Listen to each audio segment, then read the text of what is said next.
मधुबन के बाबा, मधुबन के बाबा मुरली वाले, आपका क्या कहना, आपका क्या कहना। 12/10/2025 प्रातः मुरली ओम शांति अव्यक्त बाप दादा रिवाइज 1737 मधुबन। श्रेष्ठ वृत्ति से शक्तिशाली वाइब्रेशन और वायुमंडल बनाने का तिरक पुरुषार्थ करो। दुआ दो और दुआ लो। आज प्यार और शक्ति के सागर बाप दादा अपने स्नेही सिकलद्दे लाडले बच्चों से मिलने के लिए आए हैं। सभी बच्चे भी दूर दूर से स्नेह की आकर्षण से मिलन मनाने के लिए पहुंच गए हैं। चाहे सम्मुख बैठे हैं, चाहे देश विदेश में बैठे हुए स्नेह का मिलन मना रहे हैं। बाप दादा चारों ओर के सर्व स्नेही, सर्व सहयोगी साथी बच्चों को देख हर्षित होते हैं। बाप दादा देख रहे हैं, मेजॉरिटी बच्चों के दिल में एक ही संकल्प है कि अभी जल्दी से जल्दी बाप को प्रत्यक्ष करें।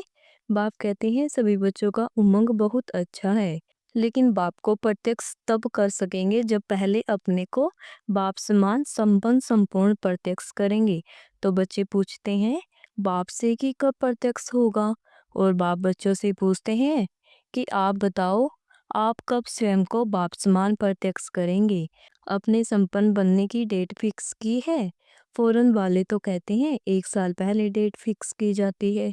तो अपने को बाप समान बनने की आपस में मीटिंग करके डेट फिक्स की है। बाप दादा देखते हैं आजकल तो हर वर्ग की भी मीटिंग बहुत होती है। डबल फॉरनर्स की भी मीटिंग बाप दादा ने सुनी, बहुत अच्छी लगी। सभी मीटिंग बाप दादा के पास तो पहुंच ही जाती है। तो बाप दादा पूछते हैं कि इसकी डेट कब फिक्स की है। क्या यह डेट ड्रामा फिक्स करेगा या आप फिक्स करेंगे? कौन करेगा? लक्ष्य को आपको रखना ही पड़ेगा, और लक्ष्य बहुत अच्छे थे, अच्छा बढ़िया थे, बढ़िया रखा भी है। अभी सिर्फ जैसे लक्ष्य रखा है उसी परमाणु लक्षण श्रेष्ठ लक्ष्य के समान बनना है। अभी लक्ष्य और लक्षण में अंतर है। जब लक्ष्य और लक्षण समान हो जाएंगे तो लक्ष्य प्रैक्टिकल में आ जाएगा। सभी बच्चे जब अमृत वेले मिलन मनाते हैं और संकल्प करते हैं तो वह बहुत अच्छे करते हैं।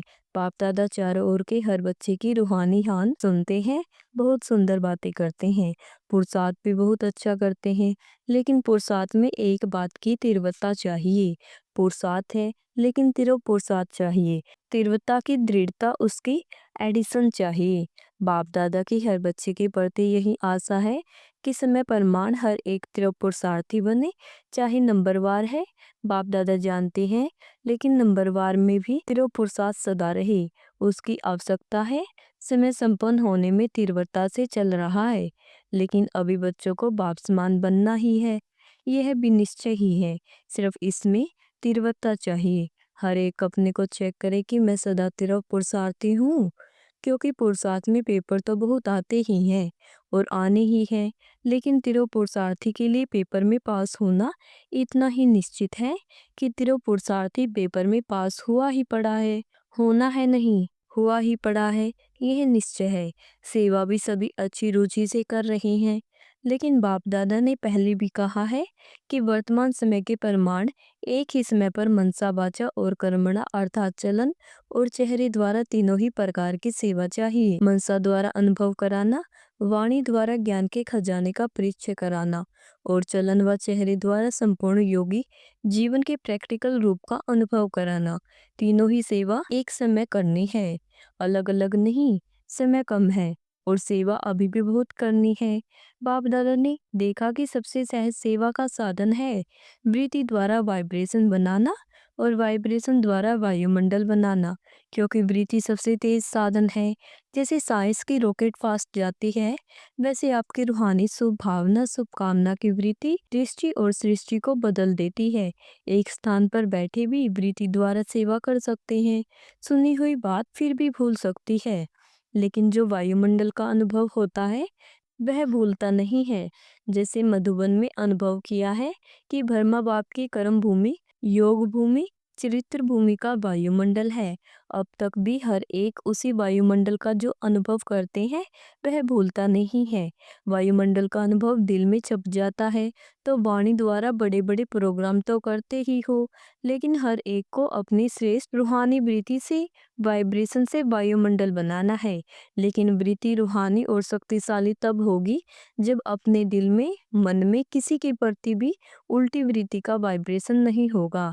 अपने मन की वृत्ति सदा स्वच्छ हो, क्योंकि किसी भी आत्मा के प्रति अगर कोई व्यर्थ वृत्ति या ज्ञान के हिसाब से नेगेटिव वृत्ति है तो नेगेटिव माना किचड़ा। अगर मन में किचड़ा है तो शुभ वृत्ति से सेवा नहीं कर सकेंगे। तो पहले अपने आप को चेक करो कि मेरे मन की वृत्ति शुभ रूहानी है। नेगेटिव वृत्ति को भी अपनी शुभ भावना, शुभकामना से नेगेटिव को भी पॉजिटिव में चेंज कर सकते हो, क्योंकि नेगेटिव से अपने ही मन में परेशानी तो होती है ना, वेस्ट थॉट तो चलता है ना। तो पहले अपने को चेक करो कि मेरे मन में कोई खिटखिट तो नहीं है, नंबरवार तो है, अच्छे भी हैं तो साथ में खिटखिट वाले भी हैं। लेकिन यह ऐसा है, यह समझाना अच्छा है। जो रॉन्ग है उसको रॉन्ग समझना है, जो राइट है उसको राइट समझना है, लेकिन दिल में बिठाना नहीं है। समझना अलग है, नॉलेजफुल बनना अच्छा है। राग को राग तो कहेंगे ना। कई बच्चे कहते हैं बाबा आपको पता नहीं है कैसे है, आप देखो ना तो पता पड़ जाए। बाप मानते हैं, आपके कहने से पहले ही मानते हैं कि ऐसे है। लेकिन ऐसी बातों को अपने दिल में वृत्ति रखने से स्वयं भी तो परेशान होते हो।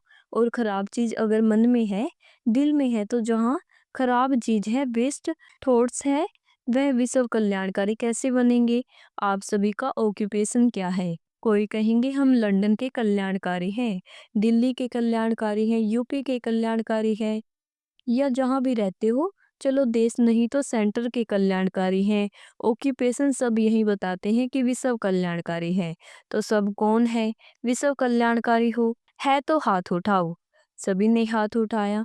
विश्व कल्याणकारी, विश्व कल्याणकारी, अच्छा। तो मन में कोई भी खराबी तो नहीं है। समझना अलग चीज है, समझो बोले यह राइट है, यह रॉन्ग है, लेकिन मन में नहीं बिठाओ। मन में वृत्ति रखने से दृष्टि और सृष्टि भी बदल जाती है। बाप दादा ने होमवर्क दिया था, क्या दिया था? सबसे सहज पुरुषार्थ है जो सभी कर सकते हैं, माताएं भी कर सकती है, बूढ़े भी कर सकते हैं, युवा भी कर सकते हैं, बच्चे भी कर सकते हैं। वह यही विधि है, सिर्फ एक काम करो, किसी से भी संपर्क में आओ, दुआ दो और दुआ लो। चाहे वह बद्दुआ देता है, लेकिन आप कोर्स क्या कराते हो?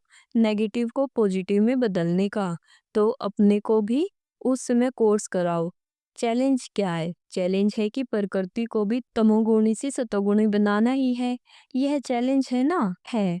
आप सबने यह चैलेंज की है कि प्रकृति को भी सतो प्रधान बनाना है, बनाना है। कान हिलाओ, हाथ हिलाओ। देखो, देखा देखी नहीं हिलाना, दिल से हिलाना, क्योंकि अभी समय परमाणु वृत्ति से वायुमंडल बनाने के त्रिपुरुषार्थ की आवश्यकता है। तो वृत्ति में अगर जरा भी किचड़ा होगा तो वृत्ति से वायुमंडल कैसे बनाएंगे?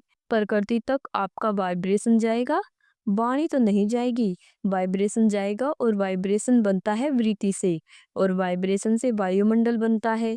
मधुबन में भी सब एक जैसे तो नहीं है, लेकिन ब्रह्मा बाप और अनन्य बच्चों के वृत्ति द्वारा, त्रिपुरुषार्थ द्वारा वायुमंडल बना है।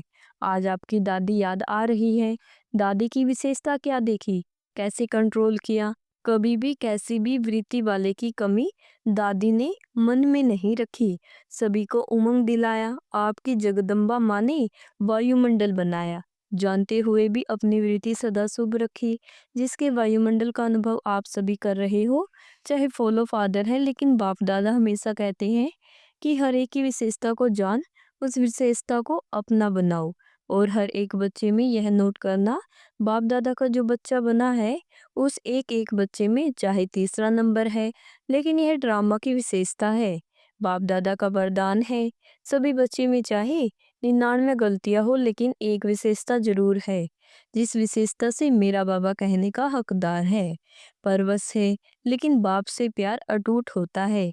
इसलिए बाप दादा अभी समय की समीपता अनुसार हर एक को जो भी बाप के स्थान है, चाहे गांव में है, चाहे बड़े जोन में है, सेंटर पर है, लेकिन हर एक स्थान और साथियों में श्रेष्ठ वृत्ति का वायुमंडल आवश्यक है। बस एक अक्सर याद रखो, अगर कोई बद्दुआ देता भी है तो लेने वाला कौन? क्या देने वाला? लेने वाला तो एक होता या दो? अगर कोई आपको कोई खराब चीज दे, आप क्या करोगे? अपने पास रखोगे या वापस करेंगे या फेंक देंगे कि अलमारी में संभाल के रखेंगे? तो दिल में संभाल के नहीं रखना, क्योंकि आपके दिल बाप दादा का तखत है। इसलिए एक शब्द अभी मन में पक्का याद कर लो, मुख में नहीं मन में याद करो। दुआ देना है, दुआ लेना है। कोई भी नेगेटिव बात मन में नहीं रखो। अच्छा, एक कान से सुना दूसरे कान से निकालना तो आपका काम है कि दूसरों का काम है? तभी विश्व में आत्मा में फास्ट गति की सेवा वृत्ति से वायुमंडल बनाने की कर सकेंगे। विश्व परिवर्तन करना है ना, तो क्या याद रखेंगे? याद रखा मन से दुआ शब्द याद रखो बस, क्योंकि आपको जड़ चित्र क्या देते हैं? दुआ देते हैं ना। मंदिर में जाते हैं तो क्या मांगते हैं? दुआ मांगते हैं ना। दुआ मिलती है तभी तो दुआ मांगते हैं। आपके जड़ चित्र लास्ट जन्म में भी दुआ देते हैं, वृत्ति से उनकी कामनाएं पूरी करते हैं। तो आप बार बार ऐसे दुआ देने वाले बने हो, तब आपके चित्र भी आज तक दुआ देते हैं। चलो, परवर्ष आत्माओं को अगर थोड़ा सा समय के सागर के बच्चे समा दे दी तो अच्छा ही है ना। तो आप सभी समा के मास्टर सागर हो या नहीं हो ना? कहो पहले मैं इसमें ही अर्जुन बनो। ऐसे वायुमंडल बनाओ जो कोई भी सामने आए वह कुछ न कुछ सुने ले। सहयोग लेक्समा का अनुभव करे, हिम्मत का अनुभव करे, सहयोग का अनुभव करे, उमंग उत्साह का अनुभव करे। ऐसे हो सकता है? हो सकता है। पहली लाइन वाले, हो सकता है? हाथ उठाओ। पहले करना पड़ेगा तो सभी करेंगे, टीचर्स करेंगी। अच्छा, जगह जगह से बच्चों के ईमेल और पत्र तो आते ही हैं, तो जिन्होंने पत्र भी नहीं लिखा है लेकिन संकल्प किया है, तो संकल्प वालों का भी याद प्यार बाप दादा के पास पहुंच गया है। पत्र बहुत मीठे मीठे लिखते हैं। पत्र ऐसे लिखते हैं जो लगता है कि यह उमंग उत्साह में उड़ते ही रहेंगे। फिर भी अच्छा है, पत्र लिखने से अपने को बंधन में बांध लेते हैं। वायदा करते हैं ना, तो चारों ओर के जो जहां देख रहे हैं या सुन रहे हैं, उन सभी को बाप दादा सम्मुख वालों से भी पहले याद प्यार दे रहे हैं, क्योंकि बाप दादा जानते हैं कि कहाँ कोई टाइम है, कहाँ कोई टाइम है। लेकिन सब बड़े उत्साह से बैठे हैं, याद से भी सुन रहे हैं। अच्छा, सभी ने संकल्प किया, तेरे पुरुषार्थ कर नंबरवार बनना ही है। किया? हाथ उठाओ। अच्छा, अभी टीचर्स उठा रही हैं। पहली लाइन तो है ही ना। अच्छा है, बाप दादा ने यह भी डायरेक्शन दिया है कि सारे दिन में बीच बीच में 5 मिनट में मिले उसमें मन की एक्सरसाइज करो, क्योंकि आजकल का जमाना एक्सरसाइज का है। तो 5 मिनट में भी मन की एक्सरसाइज करो। मन को परम धाम में लेके आओ। सूक्ष्म मतम में फरिश्तेपन को याद करो, फिर पूज्य रूप याद करो, फिर ब्राह्मण रूप याद करो, फिर देवता रूप याद करो। कितने हुए? 5। तो 5 मिनट में 5 यह एक्सरसाइज करो और सारे दिन में चलते फिरते यह कर सकते हो। इसके लिए मैदान नहीं चाहिए, दौड़ नहीं लगानी है, न कुर्सी चाहिए, न सीट चाहिए, न मशीन चाहिए। जैसी और एक्सरसाइज शरीर की आवश्यक है वह भले करो, उसकी मना नहीं है, लेकिन यह मन की ड्रिल एक्सरसाइज मन को सदा खुश रखेगी, उमंग उत्साह में रखेगी, उड़ती कला का अनुभव कराएगी। तो अभी अभी यह ड्रिल्स सभी शुरू करो। परम धाम से देवता तक बाप दादा ने ड्रिल कराई। अच्छा, चारों ओर के सदा अपने वृत्ति से रूहानी शक्तिशाली वायुमंडल बनाने वाले त्रियो पुरुषार्थी बच्चों को सदा अपने स्थान और स्थिति की शक्तिशाली वाइब्रेशन में अनुभव कराने वाले दृढ़ संकल्प वाले श्रेष्ठ आत्माओं को सदा दुआ देने और दुआ लेने वाले रहमदिल आत्माओं को सदा अपने आप को उड़ती कला का अनुभव करने वाले डबल लाइट आत्माओं को बाप दादा का याद प्यार और नमस्ते। शुक्रिया बाबा, शुक्रिया। वरदान है, विशाल बुद्धि द्वारा संगठन की शक्ति को बढ़ाने वाले सबलता स्वरूप हो। विशाल बुद्धि द्वारा संगठन की शक्ति को बढ़ाने वाले सफलता स्वरूप हो। संगठन की शक्ति को बढ़ाना यह ब्राह्मण जीवन का पहला श्रेष्ठ कार्य है। इसके लिए जब कोई भी बात मेजॉरिटी वेरीफाई करते हैं, तो जहां मेजॉरिटी वहां मैं, यही है संगठन की शक्ति को बढ़ाना। इसमें यह बढ़ाई नहीं दिखाओ कि मेरा विचार तो बहुत अच्छा है, बल्कि कितना भी अच्छा हो, लेकिन जहाँ संगठन टूटता है वह अच्छा भी साधारण हो जाएगा। उस समय अपने विचार त्यागने भी पड़े तो त्याग में ही भाग्य है। इससे ही सबलता स्वरूप बनेंगे, समीप संबंध में आएंगे। स्लोगन है, सर्व सिद्धियां प्राप्त करने के लिए मन की एकाग्रता को बढ़ाओ। ओम शांति।